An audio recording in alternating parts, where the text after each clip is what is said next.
नमस्कार स्टूडेंट, आपका स्वागत है हमारे यूट्यूब चैनल पे साइंस क्लास एंड जीके पर। आज हम यहाँ पे 12th बायोलॉजी का जो चैप्टर नंबर आपका 23 चल रहा था, मानव का श्वसन तंत्र। इस मानव के श्वसन तंत्र का ये आज आपके पार्ट नंबर 3 है। इससे पहले हमने 2 पार्ट कंप्लीट कर लिए थे। अभी तक आपने नहीं देखा है तो वो जाकर के आप वीडियो की प्लेलिस्ट में जाकर देख सकते हैं।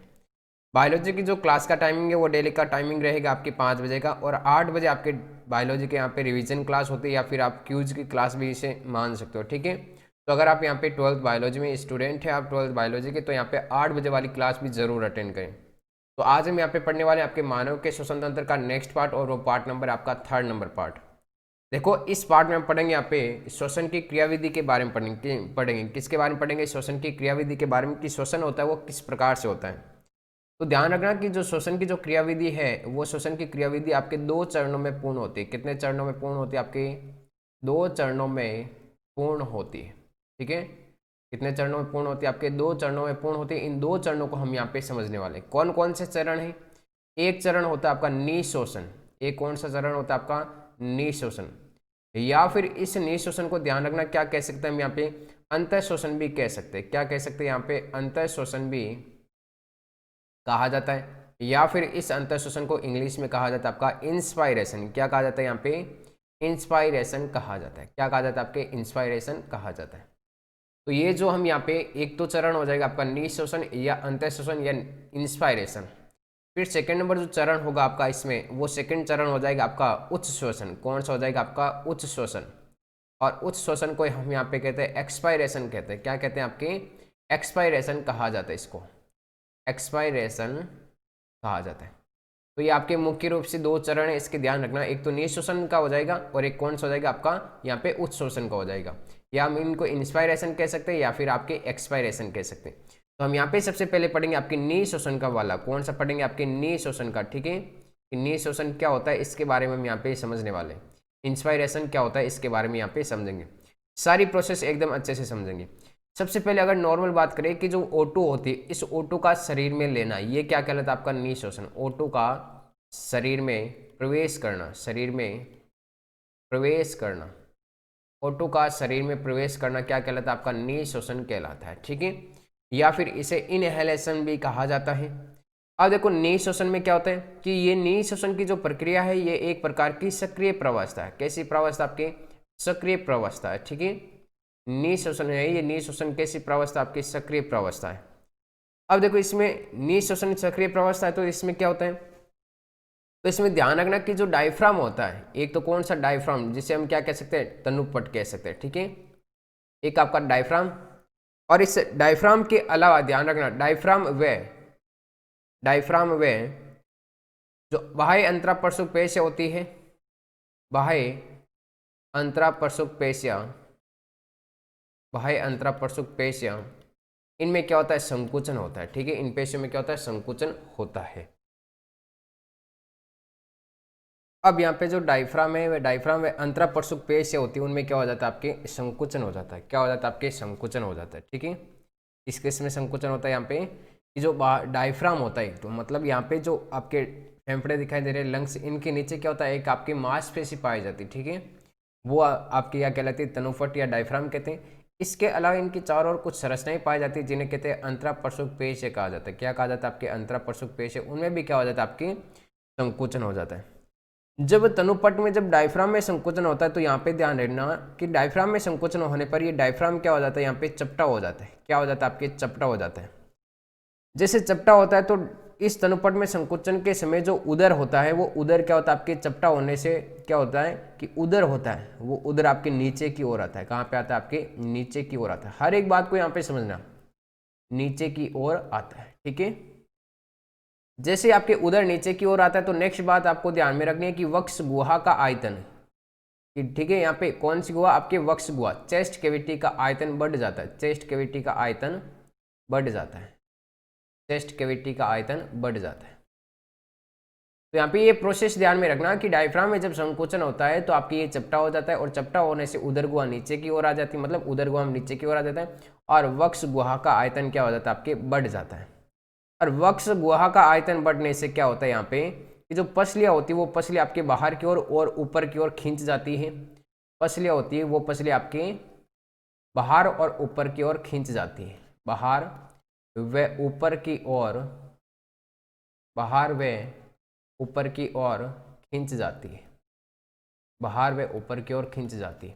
तो ये सारी प्रोसेस स्टेप बाय स्टेप आपको याद रखनी है। फर्स्ट स्टेप ये, सेकेंड स्टेप में ये हो जाएगी, थर्ड स्टेप में आपके वक्ष गुहा का आयतन बढ़ जाता है, और फोर्थ स्टेप में क्या होता है कि पसलियाँ बाहर व ऊपर की ओर आ जाती है। इन क्रियाओं के फलस्वरूप क्या होता है, आयतन बढ़ता है। तो आयतन बढ़ने के कारण क्या होता है यहाँ पे कि वक्ष गुहा एवं फेफड़ों में वायुमंडलीय दाब क्या हो जाता है आपके कम हो जाता है। किसका, तो ध्यान रखना कि जो वक्ष गुहा होती है, उस वक्ष गुहा एवं फेफड़ों में, वक्ष गुहा एवं फेफड़ों में वायु का दाब वायुमंडलीय दाब से कम हो जाता है। वायु का दाब वायुमंडलीय दाब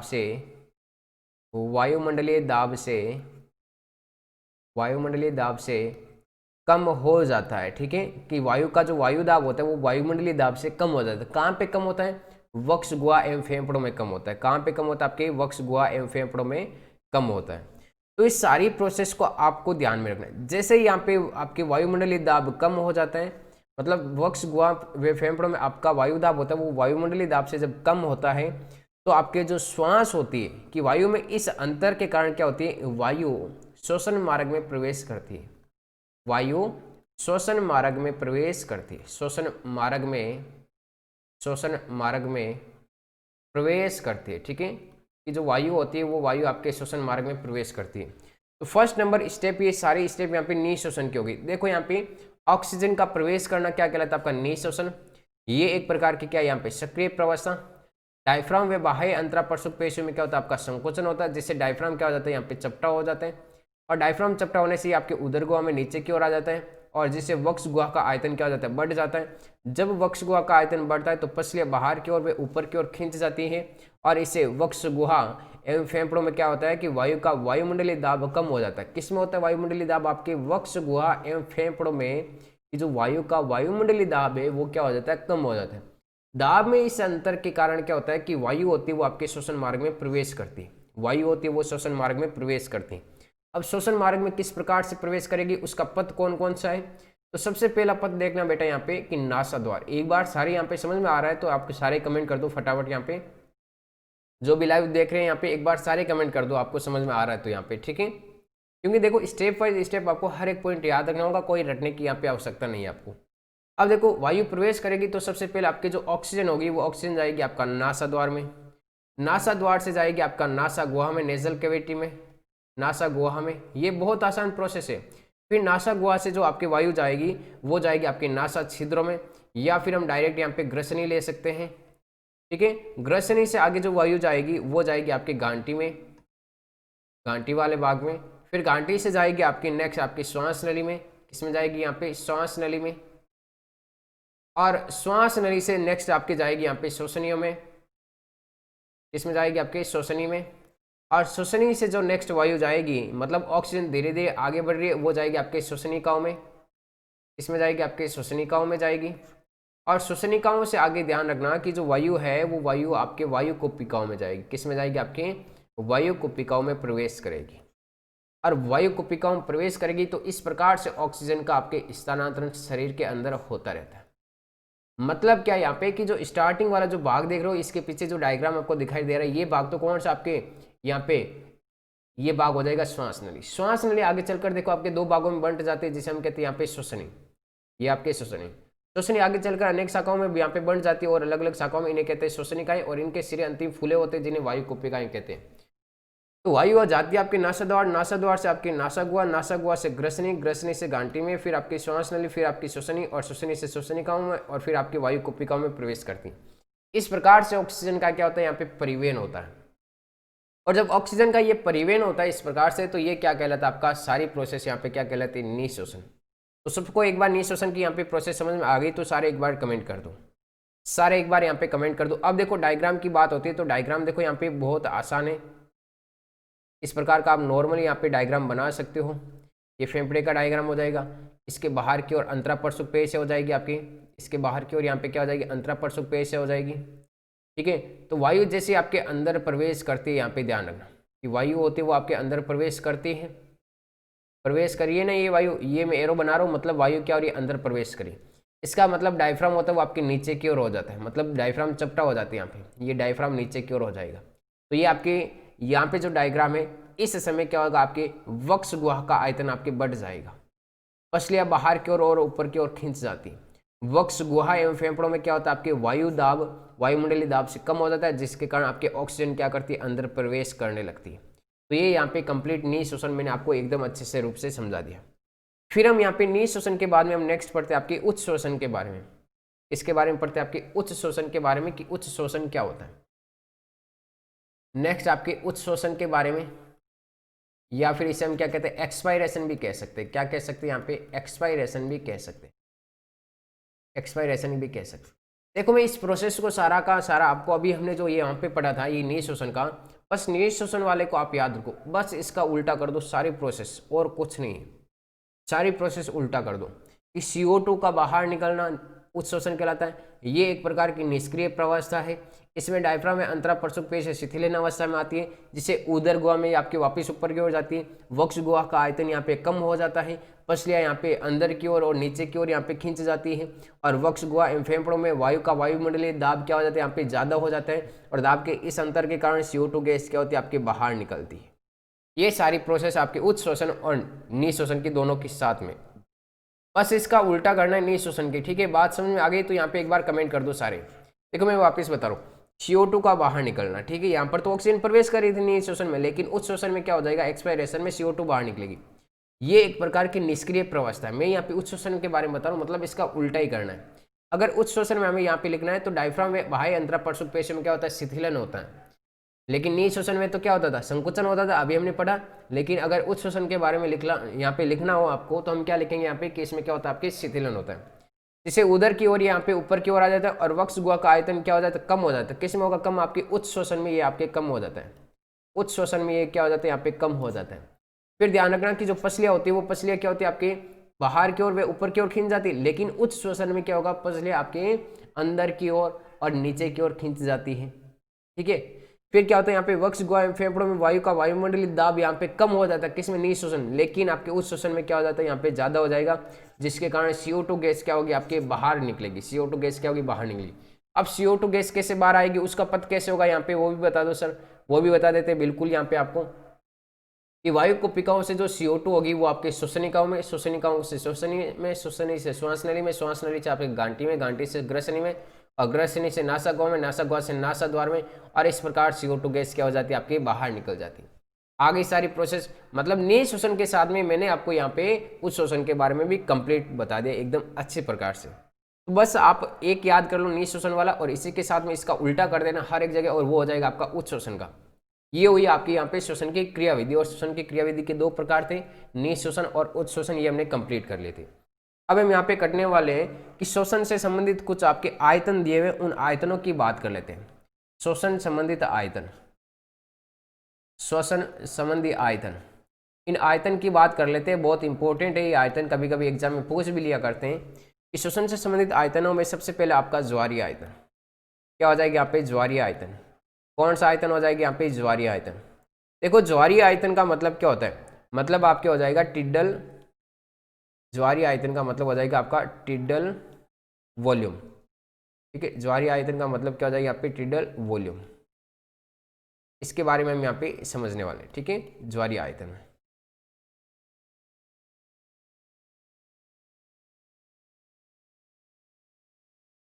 तो इसमें देखो ज्वारीय आयतन में हमें सारा एकदम अच्छे से यहाँ पे जानना है कि ज्वारीय आयतन क्या होता है। तो इस ज्वारीय आयतन के बारे में हम यहाँ पे पढ़ने वाले हैं। सारे जितने भी आप आयतन है वो आपके बहुत इंपॉर्टेंट है, ध्यान रखना। ठीक है, एग्जाम में पूछे भी जाते हैं बहुत बार। तो देखो ज्वारीय आयतन की बात की गई यहाँ पे कि ज्वारीय आयतन क्या होता है। तो सबसे पहले ज्वारीय आयतन की देखो परिभाषा बात करें यहाँ पे, इसकी परिभाषा क्या हो गई। तो सामान्य शोषण के समय एक निशोषण में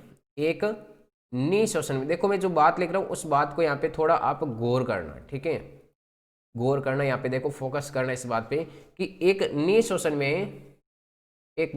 में फेफड़ों में भरी गई वायु का आयतन, फेफड़ों में भरी गई वायु का आयतन, फेफड़ों में भरी गई वायु का आयतन। ठीक है, एक निशोषण में फेफड़ों में भरी गई वायु का आयतन, या क्या लिख सकते हैं, एक उच्च शोषण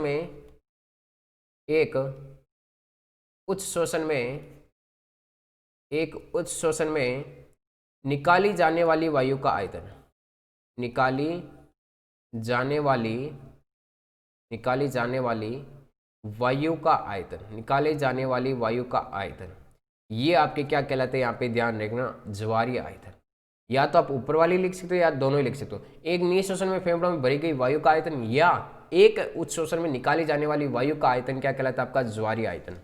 और एक स्वस्थ मनुष्य का जो ज्वारीय आयतन होता है वो ध्यान रखना यहाँ पे 6000 से लेकर आपके 8000 ml प्रति मिनट वायु क्या होती है यहाँ पे, प्रति ml प्रति मिनट हो जाएगा।